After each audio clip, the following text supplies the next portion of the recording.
Everyone, today we will discuss about vegetative propagation.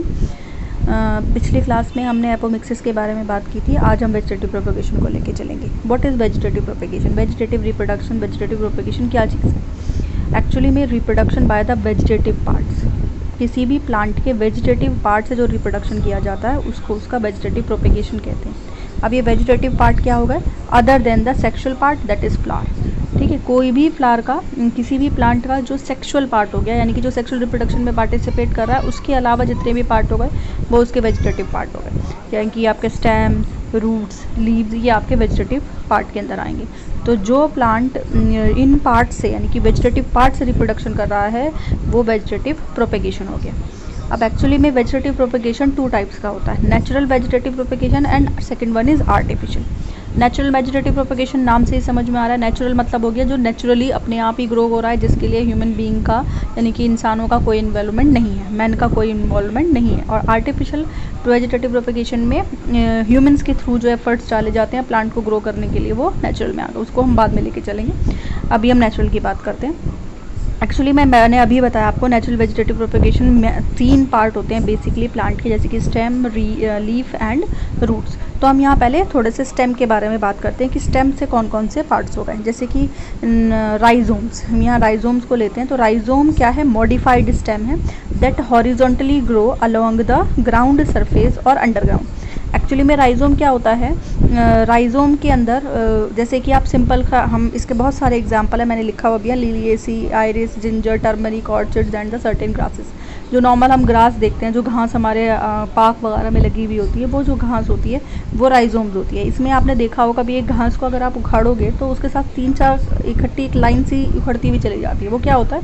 क्योंकि underground जो उसका स्टेम होता है, जो कनेक्शन होता है बीच का, वो क्या होता है? ज़मीन के नीचे होता है, यानी कि ग्राउंड के नीचे होता है। तो जो ग्राउंड सरफेस के बिलो, यानी कि नीचे की तरफ जो आपका कनेक्शन, एक कनेक्शन जुड़ा हुआ होता है, उसको हम क्या बोलते हैं? राइजोम्स बोलते हैं। इसमें क्या होता है? एक प्लांट और दूसरे प्लांट के बीच में नोड्स एंड इंटर नोड्स होते हैं बहुत सारे, और जैसे ही एक नोड जो है वो ग्राउंड के, यानी कि ग्राउंड के प्रॉपर कॉन्टेक्ट में होता है, तब वो एक नया, उस जगह से एक नया प्लांट को ग्रो कर देता है, दैट इज़ राइजोम।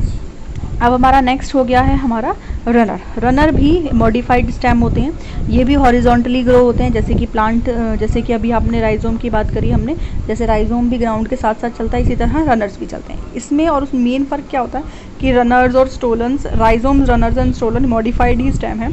राइजोम्स में क्या होता है? अंडरग्राउंड सरफेस, यानी कि ग्राउंड के नीचे की तरफ वो चलता है। रनर्स में क्या होता है? रनर्स के अंदर वो ग्राउंड के बिल्कुल लेवल में लेके चलता है, यानी कि ग्राउंड से बिल्कुल साथ साथ लग के चलते हैं। इसमें भी नोड्स एंड इंटर नोड्स बीच में होते हैं, जहाँ भी उसे प्रॉपर नोड्स को प्रॉपर सरफेस पे सॉइल मिलती है, वो वहाँ पर ग्रो हो जाता है। और यही स्टोलन में होता है। स्टोलन के अंदर क्या होता है? स्टोलन के अंदर जो आपके रनर, यानी कि जो आपका नोड्स एंड इंटर नोड्स का जो एक कनेक्शन होता है, वो ऊपर की तरफ उठा हुआ होता है, यहाँ पर ऐसे ऊपर की तरफ एयर में आ जाएगा ज़्यादा, जिसका कॉमन एग्जांपल स्ट्रॉबेरी है।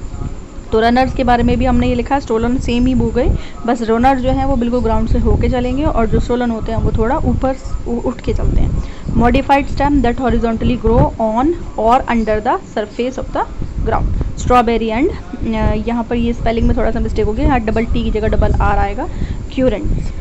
नाउ नेक्स्ट है हमारा बल्ब्स। बल्ब्स भी क्या है? एक अंडरग्राउंड स्टेम है। अभी हम यहाँ पर स्टेम्स की बात कर रहे हैं। बल्ब भी क्या एक अंडरग्राउंड स्टेम है, लेकिन ये स्टेम कैसा होता है? स्वेलन होता है, यानी कि इसके अंदर फूड जो है वो स्टोर होता है। अभी यहाँ पर अभी क्या होगा? फूड स्टोर होगा, तो जिसको हम एज अ फूड की तरह यूज़ करते हैं। जैसे स्वेलन अंडरग्राउंड स्टेम, जैसे कि नॉर्मली आप अनियन के अंदर देखते हैं, अंडर में, गार्लिक में, तो ये जो होते हैं ये क्या है? अंडरग्राउंड स्टेम होता है, ज़मीन के अंदर मिलेंगे, और ये क्या होते हैं? स्वेलन होते हैं, फूले हुए होते हैं, बिकॉज इनमें स्टोर फूड होता है।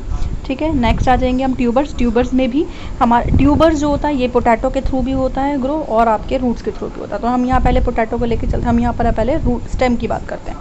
देखिए, vegetative structure developed from roots and stems, ये रूट से भी डेवलप हो रहा है और स्टेम से भी डेवलप हो रहा है। अब यहाँ स्टेम को देख रहे हैं। स्टेम ट्यूबर क्या है? पोटैटो। पोटैटो क्या होते हैं?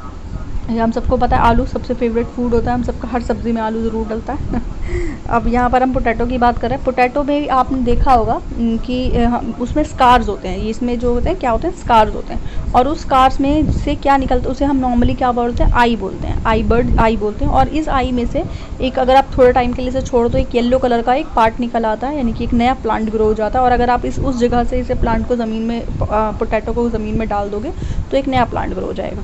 तो ये आपका नॉर्मल मेथड हो गया। ट्यूबर्स, ये भी क्या होता है, स्टोर्ड फूड होता है, जिसकी वजह से इसका साइज़ जो है वो बड़ा हो जाता है और ये आसानी से खाने स्टोर हो जाता है इसके अंदर खाना।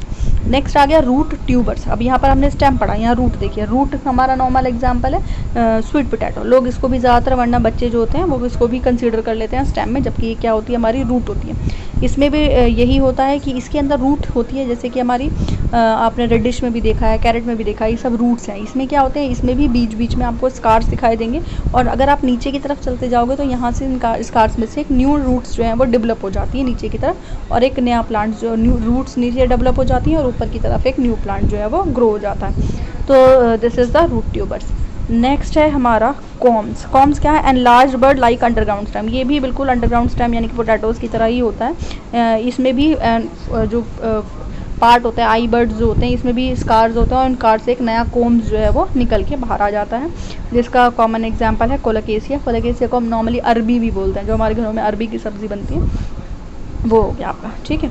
नेक्स्ट है आपका बल्बिलस फ्लावर्स लाइक स्ट्रक्चर। ये भी एक, जैसे अगावा प्लांट के अंदर हम देखने को मिलेगा, गार्लिक प्लांट में हमें देखने को मिलता है। इसमें हम देखें तो इसमें प्लांट में एक छोटा सा स्टाउट सा जमा हो जाता है, वो स्टाउट जो होता है वहाँ से एक न्यू प्लांट ग्रो हो जाता है, एक नया प्लांट जो है वो बन जाता है, ठीक है। Suckers, plant shoots arise from underground birds. ये भी वही है सकर्स में भी, कि जो प्लांट्स होते हैं वो नीचे की तरफ दबे हुए होते हैं, नीचे की तरफ, नीचे ग्राउंड के अंडरग्राउंड होते हैं, और जब ये आगे की तरफ बढ़ते हैं ये तो ये किसी भी डायरेक्शन में जा सकते हैं। तो ये आगे की तरफ बढ़ते हैं तो ये क्या करते हैं, प्लांट को एक अंडरग्राउंड बर्ड क्रिएट होती है, उस बर्ड से जो है वो नया प्लांट जो है वो ग्रो हो जाता है। Apple, cherry, banana, gooseberry and rose, ये जो है इनके प्रॉपर मेथड है। ये तो हो गया आपका रूट्स के थ्रू, स्टेम्स के थ्रू। अब आपका आ गया लीव्स के through, vegetative propagation by leaf. Leaf का कॉमन एग्जांपल, सबसे नॉर्मली एग्जांपल जो है वो ब्रायोफिलम होता है। ब्रायोफिलम में अगर आप बात करो तो ब्रायोफिलम के जो प्लांट होता है उसकी लीव्स में साइड्स में, मार्जिन्स में छोटी छोटी बर्ड्स क्रिएट हो जाती हैं, छोटी छोटी प्लांटलेट क्रिएट हो जाते हैं, जिसमें छोटे छोटे रूट्स एंड ऊपर की तरफ shoots and root, radical part और शूट पार्ट, दोनों पार्ट्स आपको दिखाई देते हैं। ये जो है, अगर हम यहाँ से, ये थोड़े से बड़े होते हैं और फिर मार्जिनल नोच जिसे हम कहते हैं, यहाँ पर मार्जिनल नोच से बड़े होते हैं, और ये एडवेंटिटिस नीचे की तरफ रूट्स होती हैं, ऊपर इसमें रेडिकल वो शूट सिस्टम आ जाता है, और ये बड़े होने के बाद झड़ जाते हैं, और जहाँ अगर ये ज़मीन पर झड़ते हैं तो उसी जगह से एक नया प्लांट ग्रो हो सकता है। तो this is the natural method. जितने भी आपने मेथड्स पढ़े ये सब नेचुरल मेथड है। नेक्स्ट क्लास में हम आर्टिफिशियल मेथड्स की बात करेंगे। Good bye everyone.